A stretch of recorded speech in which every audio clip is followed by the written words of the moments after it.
ଜୟ ଜଗନ୍ନାଥ ଶ୍ରୋତା ବନ୍ଧୁ, ଘରେ ଯେତେବେଳେ ପୂଜା କରୁଛନ୍ତି, ଘରେ ଯେତେବେଳେ କିଛି ପୂଜା କାର୍ଯ୍ୟ କରୁଛନ୍ତି, ସେତେବେଳେ ପୂର୍ବ ଦିଗକୁ ମୁଖ କରି ପୂଜା କରନ୍ତୁ। ଏହାଦ୍ୱାରା କ'ଣ ହୋଇଥାଏ ନା ପୂର୍ବ ଫଳ ପ୍ରାପ୍ତି ହୋଇଥାଏ।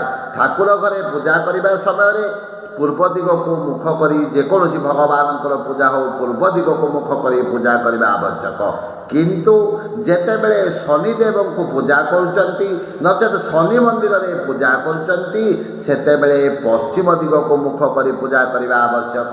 ଏହାଦ୍ୱାରା କ'ଣ ହୋଇଥାଏ ନା ଆପଣଙ୍କୁ ଶୁଭ ଫଳ ପ୍ରାପ୍ତି ହୋଇଥାଏ। ତେଣୁ ଗୋଟିଏ କଥାକୁ ସବୁବେଳେ ଗୁରୁତ୍ୱ ଦେବେ।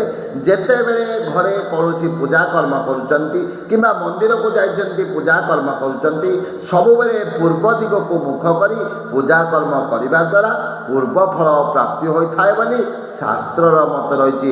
ଏହାକୁ ଯଦି ମାନି ଚଳିବେ ଆପଣମାନଙ୍କ